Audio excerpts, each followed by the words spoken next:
Ya teman-teman semua, baik lagi di KPIA News masih membahas kasus Subang. Di sini gue akan bahas sedikit tentang kejanggalan-kejanggalan ya untuk dari kliennya Baroman atau tersangka yang belum ditahan ya teman-teman.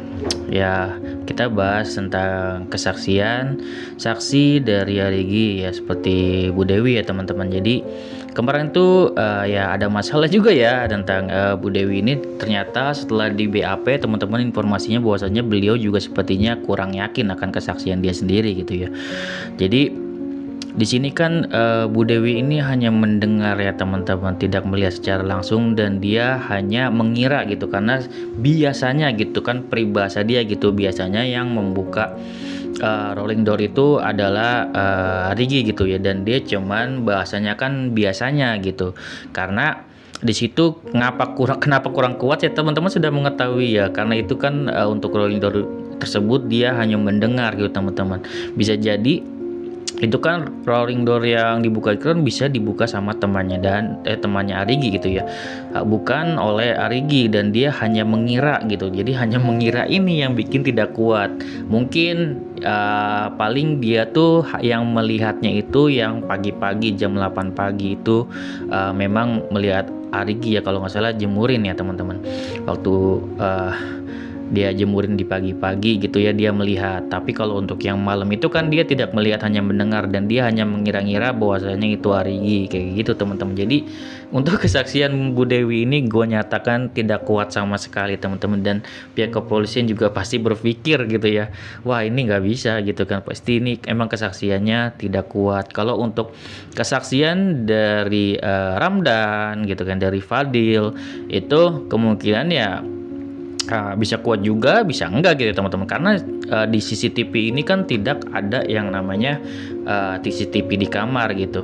Mungkin ya kalau CCTV dia untuk kayak masuk atau gimana ke kamar harusnya sih ada gitu. Nanti kan akan dilihat ya teman-teman di persidangan, itu pastinya akan dibuka untuk CCTV tersebut gitu ya. Harusnya sih di daerah tersebut juga harusnya sih ada CCTV lain yang juga harusnya sih dimintai ya oleh Polres saat itu gitu harusnya ya. Dan banyak kejanggalan yang dicurigai oleh teman-teman semua seperti SIM gitu ya.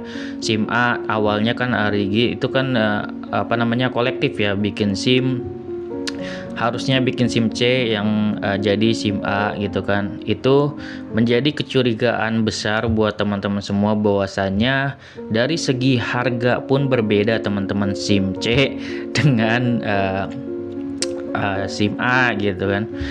Ya yang gue tahu kan kalau misalkan nembak aja nih ya, misalkan nembak aja perkiraan itu SIM C misalkan untuk sekarang mungkin misalkan 500 atau 600, dan untuk mobil itu ya tentunya teman-teman 2 kali lipatnya teman-teman, karena 2 kali lipatnya ini kemungkinan itu terjadi kesalahan tersebut itu sangat kecil ya teman-teman. Jadi untuk hal tersebut tentunya sangat mudah ya, harusnya Polda Jabar memeriksa ke Samsat gitu untuk datanya tersebut kayak gitu.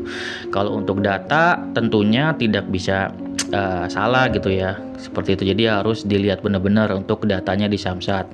Kalau misalkan dicek gitu kan ya, kalau dicek secara langsung misalkan Arigi Abi nyetir ya tentunya itu nggak bisa ya teman-teman, karena kondisi misalkan nggak bisa nyetir itu kan bisa dibuat-buat, jadi nggak bisa namanya di cross check secara fisik dia nyetir gitu teman-teman.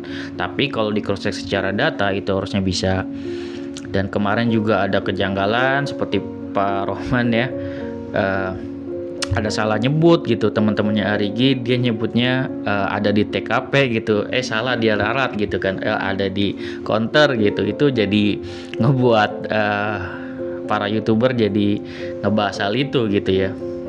Jadi banyak keanehan-keanehan yang terjadi kemarin-kemarin, dan ya untuk saat ini gue masih beranggapan bahwasanya memang saksi dari Arigi ini belum cukup kuat teman-teman dibandingkan dengan kesaksian Danu gitu. Dan ya dari Bu Dewi sendiri juga hanya masih mengira-mengira gitu, karena dia hanya mendengar suara gitu pada malam itu dan baru melihat secara langsungnya di pagi hari untuk Arigi tersebut gitu teman-teman. Jadi ini teman-teman bakalan jadi flashback teman-teman. Flashback gimana bang? Flashbacknya ke Danu gitu. Dulu Danu juga seperti itu gitu kan, berbohong dia ada di rumah, dan didukung dengan ibunya yang mengaku misalkan melihat dia di rumah, sama halnya seperti sahabatnya Arigi yang melihat dia di counter, seperti flashback lagi gitu, kita mengulang ini Danu ini sebagai Arigi, Arigi sebagai Danu yang dulu gitu, yang tidak sesuai untuk ucapannya gitu, ibarat kata kayak gitu. Jadi sebenarnya sih tetap aja nanti akan dibuktikan di persidangan kan. Kalau misalkan tidak mengakukan juga kepolisian juga kayak tidak bisa memaksakan, namun kepolisian hanya bisa tentunya memberikan bukti-bukti yang ada. Dan kemarin juga kan wartawan sudah mewawancari yang namanya Kombes Pol Surawan, bahwasannya dari Pak Roman akan meminta ya atau mengajukan pra peradilan gitu. Dari Kombes Pol Surawan memang menganjurkan hal tersebut, bahkan malah kayak gitu. Nanti nggak tahu bakal diterima atau enggaknya. Kombes Pol Surawan seolah cuman bilang gitu, teman-teman, yang penting kita sudah memiliki bukti-bukti yang kuat. Artinya apa? Sebenarnya di sini keyakinan dari kepolisian sendiri sudah 100% teman-teman. Makanya kepolisian tuh pengen banget kayak nge-push gitu, bahwasanya ini bisa cepat-cepat dilakukan yang namanya rekonstruksi gitu teman-teman. Pihak kepolisian sangat kekeh bahwasanya pihak kepolisian tidak membutuhkan yang namanya pengakuan dari para tersaksi. Namun di sini tentunya kita doakan ya teman-teman, bahwasanya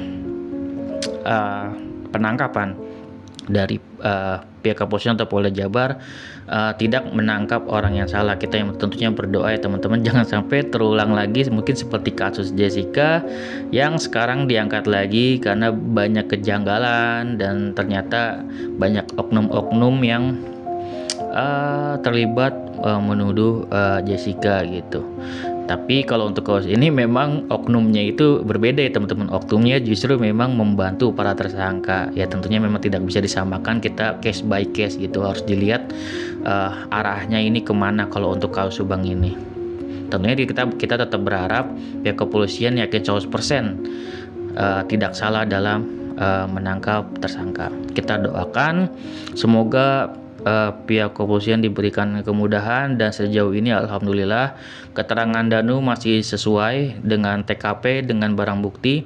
Jadi kemarin itu kan itu dilakukan persiapan ya, selain dilakukan pra rekonstruksi kemarin itu Kombes Pol Surawan itu juga melakukan yang namanya persiapan teman-teman. Mungkin nanti bakal ada lagi nih namanya persiapan lagi, bener-bener soalnya kan barang bukti ini, ratusan barang bukti ini akan ditaruh di TKP teman-teman. Untuk rekonstruksinya nanti akan disiapkan, barang buktinya juga akan dikeluarkan dari gudang Polda Jabar dan gudang dari Polres, itu dikumpulkan jadi satu. Itu nggak sembarangan ya teman-teman. Yang dikumpulin itu nanti Kepolisian Nasional, juga dari Kejaksaan Umum, jadi pihak kejaksaannya juga ada, dari Kepolisian Nasionalnya ada, dari LPSK-nya juga ada gitu. Jadi lengkap semuanya itu dihadiri ya teman-teman pada saat tersebut, dan semuanya ini sudah memiliki keyakinan menurut gua ingin diselesaikan secepat-cepatnya ya, dari semua lembaga ya teman-teman, dari kejaksaan, dari LPSK, dari Kepolisian Nasional, dari Polda Jabar. Itu bersumbang dari teman-teman semua netizen pengen ini cepat selesai. Semoga ya cepat selesai gitu ya teman-teman. Tentunya nanti kebenaran juga akan terungkap ya, kejahatannya juga akan terungkap, dan juga berdasarkan bukti-bukti yang ada. Jadi nggak mungkin hanya kayak seperti kita mungkin hanya opini gitu ya, praduga tak bersalah. Tentunya pihak kepolisian lebih mempercayai dengan adanya bukti, nggak hanya kesaksian tapi ada bukti teman-teman kayak gitu. Bukti itulah nanti yang akan mengungkap semuanya. Oke, segitu dari gue, semoga bermanfaat. Wassalamualaikum warahmatullahi wabarakatuh. Sinas video teman-teman.